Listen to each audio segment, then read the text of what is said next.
को त्याग कर आरजेडी का दामन थाम चुके हैं।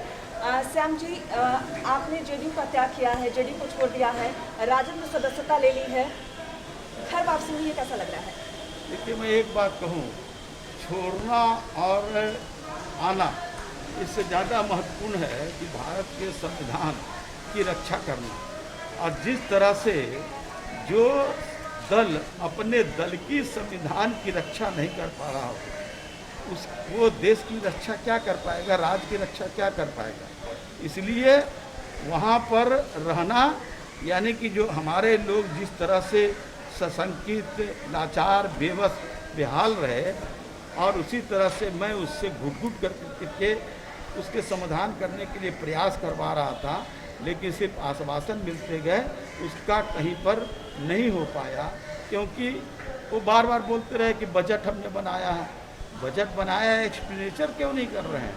खर्च आप ही को करना है, खर्च नहीं कर रहे हैं। जिस तरह शैक्षणिक संस्थाओं में आरक्षण को ख़त्म कर दिया गया, जिस तरह से विभागों में आयोग के जो नियुक्ति के आयोग हैं, उसमें आरक्षण को एक तरह से परोक्ष रूप से समाप्त कर दिया गया, तो ये सब क्या दर्शाता है? इसलिए वहाँ रहना अपने आप को जीवन और मरण, शरीर मर जाए लेकिन मन नहीं मरना चाहिए। वहाँ मन मर रहा था, उस मन को जीवित रखने के लिए और संघर्ष करने के लिए मैंने वहाँ छोड़ करके अपने पुराने घर में पहुँचा। श्याम जी, सालों पहले आप राजद से नाराज होकर जेडीयू का दामन थामे थे, वापस घर वापसी हुई है, कोई खास वजह? ऐसा क्या हुआ कि आप वापस घर आए? ही रहा हूँ कि विचारों की लड़ाई रही है हमारे वर्ग के लोगों के साथ, इस राज्य के लोगों के साथ, विशेष कर युवा वर्ग के साथ।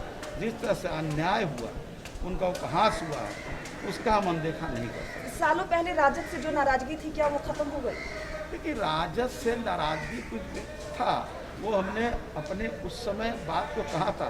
कोई वैचारिक नाराजगी नहीं थी, वो थी कुछ व्यक्तिगत नाराजगी थी, और उस व्यक्तिगत नाराजगी कोई बहुत ही महत्वपूर्ण नहीं थी। जेडीयू के कई मंत्री का कहना है कि आपको वहाँ पे तरजीह दी जाती थी, आपको कैबिनेट में जगह भी दी गई है, बावजूद इसके कैबिनेट में जगह लेकर करके कोई हम पर एहसान नहीं कर रहे थे। तो बाबा साहब भीमराव अम्बेडकर का है कि इतना पद आपको देना है, और जो लोग कर रहे हैं उनसे पूछिए कि उनको कितना तरजीह दिया गया और आज कितना तरजीह दिया जा रहा है, और वो जहाँ थे वहाँ कितना तरजीह, वो तो आला कमान लोग थे और उसके बावजूद वो चले आए।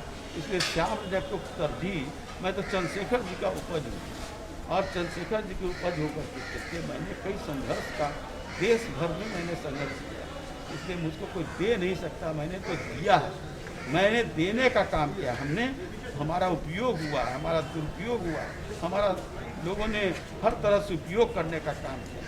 मैं अपने समाज के लिए भी उपयोग हो सकता हूँ, लेकिन समाज का अगर विकास ही नहीं होगा, इस राज्य का विकास ही नहीं होगा, तो हमारे उपयोग हम क्यों होते हैं? वापस अपनी पार्टी में आप आए हैं, क्या कुछ उम्मीद है आपको राजद से? हमें लगता है एनसी जी में एक आशा जगी है, युवा के लोगों का एक विश्वास जगा है, और मुझे लगता है कि जब एक युवाओं में जब विश्वास जगा है तो निश्चित रूप से इसका लाभ मिलेगा बिहार की जनता को, और उसमें हम एक सरोकार होंगे, एक भागीदारी होगी। मेरी छोटी भागीदारी होगी तो मैं अपने को बड़े ही कहा जाए कि मानसिक रूप से संतुष्ट पाऊँ। एक सवाल बार-बार उठ रहा है, लोग ये पूछ रहे हैं, खासकर मीडिया का भी पूछ रहे हैं कि अगर राजद की जीत होती है इस विधानसभा चुनाव में, तो क्या दलित वर्ग को डिप्टी सीएम का उम्मीदवार घोषित किया जाएगा? कहने भी सुन लिया वहाँ पर कि हमारे लिए मंत्री, मुख्यमंत्री, उप मुख्यमंत्री ये महत्वपूर्ण नहीं है हमारे लोगों के लिए, चाहे दलित समाज के कोई भी लोग हैं, उसके लिए चाहे किसी भी लोग, हमारे लिए महत्वपूर्ण विचार बनेगा। जब जनता मालिक फैसला करेगी, तो फैसले के आधार पर निर्णय लिया जाएगा।